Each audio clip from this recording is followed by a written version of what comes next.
দুপুরবেলা আমি আমার বাচ্চাকে নিয়ে আসছিলাম, এখানে টলি ছিল, মাটি নিয়ে আসলো দিয়া টলি পুঁতে গেছে। আমি আমার বাচ্চাকে বলছি চলো আব্বু আমরা টলি দেখে আসি, ওখানে পুঁতে গেছে, মানে ওর দাদাও আছে ওখানে।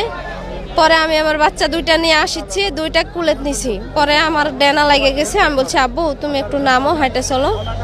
পরে আমার বাচ্চা হাঁটে পিছন পিছন আসছে, আমি সামনে দিয়ে যাচ্ছি। আমি ওই গর্ত পার হয়ে গেছি, আমার বাচ্চা ওই গর্ত পার হতে লেগে খেয়াল করেনি, লাড়া দিয়ে পুরো আছে। পরে লাড়ার পর পাও দিছে আর ওই যে গর্তের মধ্যে নেমে গেছে।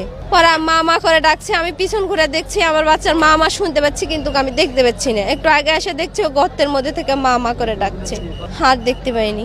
পরে আমি কান্দা শুরু করেছি।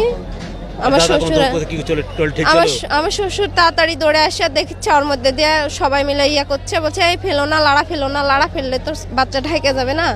আমার শ্বশুর নিষেধ করছে লাড়া ফেলো না, লাড়া ফেলো, দাঁড়াও দাঁড়াও দেখি। পরে আর আন্দার তো আর ভিতরে আর কিছু দেখা যাচ্ছে না, লাড়া পড়েনি। এখন আগে থেকে পড়া আছে কিনা বলতে পারবো না। আড়াইটে বা 2:45-র দিকে আমরা সংবাদ পেয়েছি যে এই জায়গার মধ্যে 5-এর ভিতর 2 বছরের একটা বাচ্চা পড়ে গেছে এবং উদ্ধার করা প্রয়োজন। এই সংবাদ পাওয়ার পর চাঁপাইনবাবগঞ্জ, রাজশাহী এবং তানোর ফায়ার স্টেশনের 3টে ইউনিট আমরা এসেছি। আসার পর দেখলাম এখানে যে পাইপের ভিতর যেখানে যেখানে মানে পড়ে গেছে ওই জায়গার মধ্যে আমরা আসার আগে পাবলিকরা কিছু চেষ্টা করেছে, কিছু মাটি এবং কিছু খড় গর্তের ভিতর পড়ে গেছে। তারপরেও তারা আমাদেরকে জানাইছে 35 থেকে 40 ফিট নিচে বাচ্চাটা আছে। কি বুঝলেন ভাই? অনলি যেটাই চাই।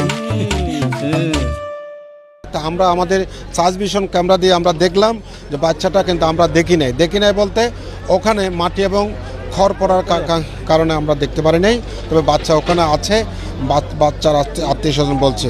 তা আমরা সাথে সাথে আমরা স্থানীয় প্রশাসনকে জানিয়েছি আমাদের এক্সকেভেটরের প্রয়োজন আছে, আমাদের এই মেডিকেল টিমের প্রয়োজন আছে, হ্যাঁ আমাদের অক্সিজেনের প্রয়োজন আছে। আর আমরা এখানে ভেন্টিলেশন ফ্যান আমরা এনেছি, আমরা সব কিছু আমরা মানে লাগিয়ে রেখেছি। বাচ্চাটাকে যতটুকু বাঁচিয়ে রাখা আমরা চেষ্টা করছি, বাদবাকিটা এক্সকেভেটর মাটি কাটা শেষ করে দিলে আমরা বাচ্চারা উদ্ধার করতে পারবো। উদ্ধার কার্যক্রম এখন ভেন্টিলেশন তো দেওয়াই আছে এবং মেডিকেল টিমও আছে সব কিছু, আর এক্সকেভেটর দিয়ে মাটি কাটার মানে চলছে। আশা করি 3 ঘন্টার মধ্যে মাটি কাটা শেষ হবে বাচ্চাটা। আমরা এটা যেহেতু এখানে বাচ্চাটার কাছে, যেটা ফায়ার সার্ভিস বলছে যে বাচ্চাটার কাছে তো আর এখান দিয়ে পৌঁছানো যাচ্ছে না, পাশে একটি গর্ত করে সেখান থেকে ঢোকার চেষ্টা করা হচ্ছে। এবং এমনও যেন না হয় যে যেটা বাচ্চার জন্য হুমকির হয়। ফায়ার সার্ভিস বলেছে যে যদি এরকম যদি না হতো, যে বাচ্চার মানে লাইফ রিস্ক না থাকতো, তাহলে হয়তো অনেক আগেই আমরা